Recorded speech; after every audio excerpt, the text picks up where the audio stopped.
We divide 304 by 2 in long division method. So 2 times 1 means 2. On subtracting we get 1.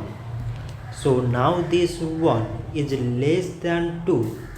So we put down the number beside this zero. So now it became 10. So 2 times 5 means 10.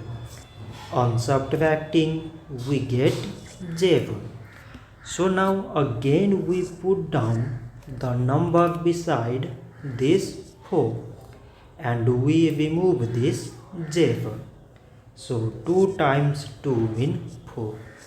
On subtracting we get 0.